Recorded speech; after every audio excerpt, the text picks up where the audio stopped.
Hello everyone, I am Dr. Neelam Shukla. I am clinical and rehabilitation psychologist. आज हम आपको depression क्या होता है, डिप्रेशन के क्या लक्षण हैं और उनसे कैसे बचाव किया जा सकता है इसके बारे में बताएंगे।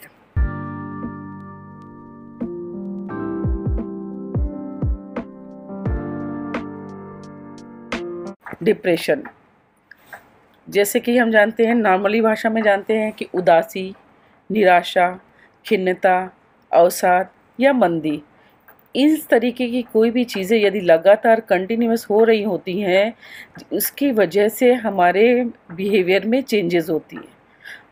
जैसे लगातार यदि हमारा मन उदास है, किसी बात को लेकर, किसी चीज़ को लेकर मन अच्छा नहीं लग रहा है, किसी से बात करने का मन नहीं कर रहा है, चुपचाप रहने का मन कर रहा है, इसका मतलब है कि आपका मन बहुत उदास है। दूसरा आता है निराशा। जब हमें लाइफ में बहुत सारे एफर्ट्स कर रहे होते हैं या हमने बहुत सारे प्रयास किए हैं, लेकिन हमें बार बार उसमें सफलता ना मिलकर असफलता का सामना करना पड़ता है, तो भी हमारे अंदर डिप्रेशन निवास कर सकता है। तीसरी चीज़ होती खिन्नता। कुछ भी अच्छा हो रहा हो लाइफ में, लेकिन फिर भी हमारा मन हर चीज़ों से खिन्न रहता है, मतलब अलग हट के रहता है। कोई कितना भी अच्छा हमारे लिए क्यों ना करे, फिर भी हमें अच्छा नहीं लगता है। ये सारे कारण होते हैं डिप्रेशन के। आज का समय जैसे चल रहा है, कोविड-19 महामारी पूरे विश्व में फैली हुई है, जिसकी वजह से हर सेक्टर में मंदी का दौर चल रहा है। सभी को फाइनेंशियल क्राइसिस आ रहे हैं। हेल्थ तो इशू है ही, लेकिन फाइनेंशियल क्राइसिस की वजह से, जो हम कहते हैं ना मंदी का दौर आ गया है, इसकी वजह से भी लोगों में डिप्रेशन घर कर रहा है। उनको ये लगता है कि अब क्या होगा, क्या हम इससे बाहर निकल पाएंगे, क्या हम जैसे पहले थे हमारा जीवन वैसा हो पाएगा या नहीं।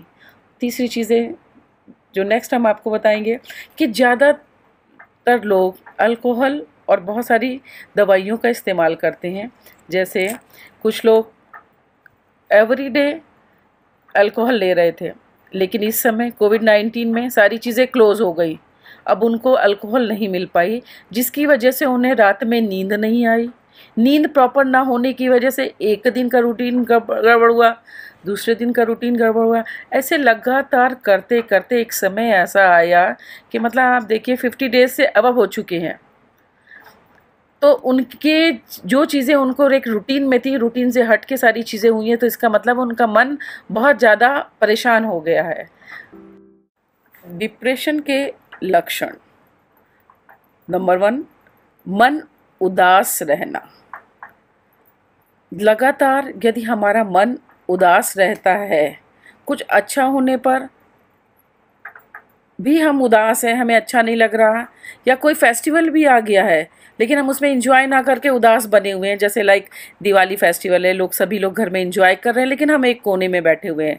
तो मतलब इसका मतलब है कुछ तो ऐसा हो गया है जिससे हमारे मन में सारी चीज़ें अच्छी होने के बाद भी हमें अच्छा नहीं लग रहा है। तो डिप्रेशन का पहला सिम्टम होता है कि मन का उदास रहना। दूसरा होता है इंटरेस्ट ख़त्म हो जाना। मतलब हम किसी भी काम को, जो काम बहुत अच्छे मन से कर रहे थे, या हमें जिस चीज़ में सक्सेस मिल रही थी जिस चीज़ को करने से, लेकिन अब उसको करते करते अचानक से हमारा मन उस जगह से हट गया या उन चीज़ों से हमारा इंटरेस्ट ख़त्म हो गया। सपोज़ लाइक हम लाइफ में एक सपना लेकर सभी बच्चे चलते हैं। जैसे कि उनको रहता है कि हम बचपन में सभी बच्चे बोलते हैं कि हमें डॉक्टर बनना है, इंजीनियर बनना है। तो कुछ बच्चे होते हैं कि वो उनके लिए लगातार प्रयास करते हैं और उस ड्रीम तक पहुंच जाते हैं। लेकिन उस ड्रीम तक पहुंचने के बाद भी बच्चा जो इंजीनियर बनना चाहता है वो इंजीनियर बन गया, जो बच्चा डॉक्टर बनना चाहता है डॉक्टर भी बन गया है। लेकिन इतना सब कुछ होने के बाद भी उसका मन उन सब कामों में नहीं लग रहा है। तो इसका मतलब है कुछ चीज़ें जो हो गई हैं या हो रही हैं उसके साथ, तो उसमें उसका इंटरेस्ट ख़त्म हो गया, उन चीज़ों में उसका इंटरेस्ट नहीं रहा। तीसरा कारण होता है गिल्ट फीलिंग होना। गिल्ट फीलिंग मतलब है कि अपने आप को कसूरवार मानना, कि हमने जो गलती नहीं भी की है लेकिन हम उसके लिए अपने आप को कसूरवार मान रहे हैं और हमेशा गिल्ट फील करते हैं।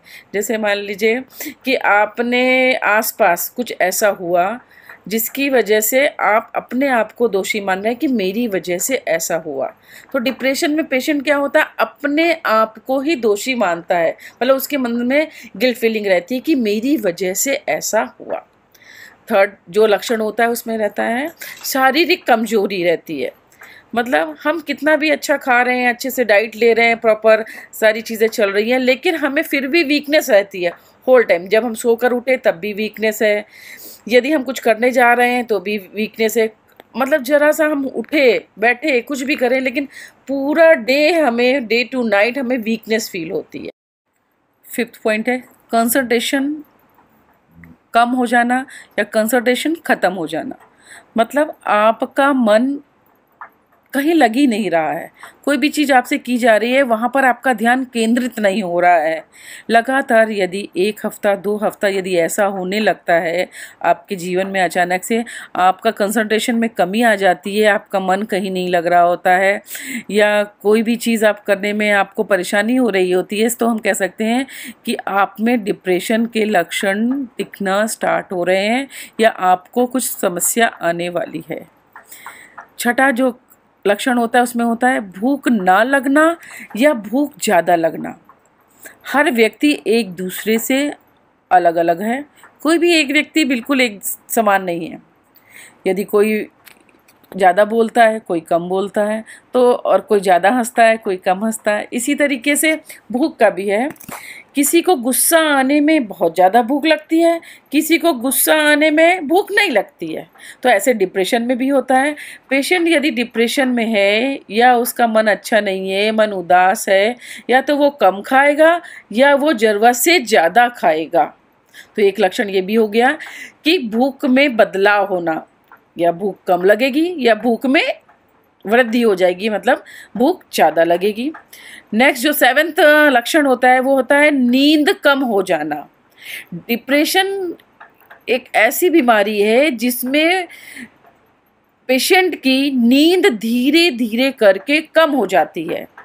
जैसे वो पहले 8 घंटे सो रहा होता है, धीरे धीरे ऐसा होता है वो 6 घंटे सोने लगता है।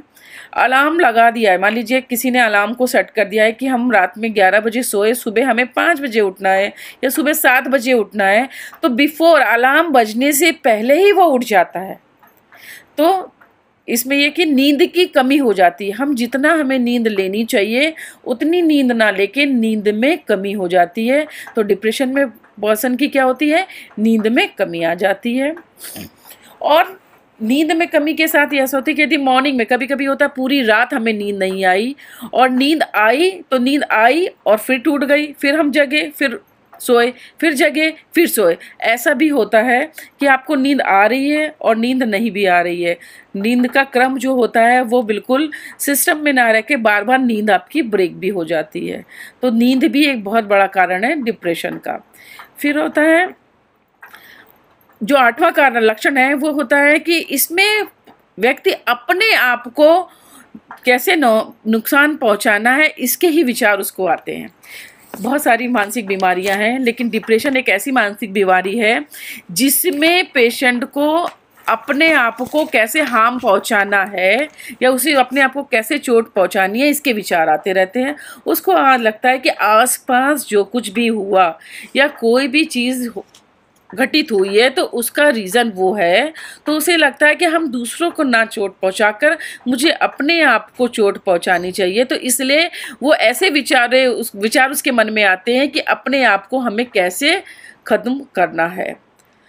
ये तो हो गए लक्षण, लेकिन ये होता है कि ये बीमारी क्यों होती है, डिप्रेशन आखिरकार होता ही क्यों है, क्यों हो रहा है ये डिप्रेशन। तो इस बीमारी जो डिप्रेशन है इसकी वजह है, इसके बीमारी की ये 2 कंपोनेंट की वजह से होती है। 2 कौन से कंपोनेंट होते हैं, फर्स्ट होता है बायोलॉजिकल कॉजेज़ और दूसरा होता है आपका साइकोलॉजिकल कॉजेज़। बायोलॉजिकल कॉजेज़ में क्या होता है, जो केमिकल चेंजेस ब्रेन में हमारे केमिकल्स बनते हैं उनमें चेंजेस होने लगता है जिसकी वजह से डिप्रेशन के सिम्टम्स दिखने लगते हैं। लाइक ब्रेन में डोपामाइन सेल की डिफिशिएंसी हो जाती है, तो उसकी वजह से हमारे ब्रेन में जब इसकी डिफिशिएंसी हो गई है तो इसका मतलब है कि डिप्रेशन का जो चेंजेस है वो होता है बायोलॉजिकल, मतलब केमिकल की कमी की वजह से डिप्रेशन का होना। दूसरा होता है साइकोलॉजिकल कॉज। साइकोलॉजिकल कॉज में ऐसा होता है कि लाइफ में बहुत सारी सिचुएशन ऐसी आती हैं, मतलब लाइफ में ऐसी बहुत सारी परिस्थितियां आती हैं जिनमें हम बैलेंस नहीं कर पाते हैं। बैलेंस नहीं कर पाने के वजह से हमारे अंदर बहुत सारी चीज़ें हो रही होती हैं और वो जो चीज़ें होती हैं वो हम किसी को शेयर ना करके अपने तक ही रखते हैं। जब अपने तक ही रखते हैं तो इसका मतलब है सारी चीज़ों के लिए हम अपने आप को जिम्मेदार मानते हैं।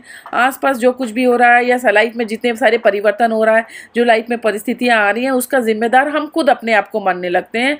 तो इसका मतलब ये है कि साइकोलॉजिकल जो कॉजेज़ हैं, मतलब जो मानसिक आपका मन में क्या विचार आ रहे हैं, वो भी रिस्पॉन्सिबल हैं इस बीमारी को होने के लिए। तो इसमें ये होता है कि आखिर ऐसा इसमें क्या किया जाए कि हमें ऐसे विचार मन में ना आए। तो उसके लिए हमें क्या होता है, अब डिप्रेशन में हम ट्रीटमेंट जो करते हैं वो दो तरीके से ही हो सकता है। पहला होता है मेडिकल। मेडिकल में क्या होता है कि मेडिसिन बहुत इफ़ेक्टिव होती है, बिना मेडिसिन के हम कभी भी कोई भी चीज़ें नहीं कर सकते। लेकिन मेडिसिन लेने के साथ साथ हमें psychological counselling, psychotherapy is important for the depression. Medicine अपना काम करेंगी, लेकिन साइकोलॉजिकल जो काउंसलिंग है या साइकोथेरेपी है, उनमें उनको ऐसी टेक्निक, ऐसी चीज़ें बताई जाती हैं कि वो अपने लाइफ में किस तरीके से बदलाव करके अपने अंदर ऐसा बदलाव करें कि जिससे जो ये बीमारी है उससे उनको दूर करने में हेल्प मिल सके। तो psychological counselling is important for depression patient, psychotherapy is important for depression, लेकिन इसके साथ साथ मेडिसिन इज़ इम्पॉर्टेंट, क्योंकि बिना मेडिसिन के डिप्रेशन का इलाज करना संभव नहीं है। आज के इस वीडियो में मैंने आपको डिप्रेशन क्या होता है, डिप्रेशन के क्या लक्षण हैं और इसमें किस तरीके से ट्रीटमेंट किया जाता है इसके बारे में बताया। अपने नेक्स्ट वीडियो में हम आपको नेक्स्ट मानसिक बीमारी के बारे में बताएंगे। नमस्कार।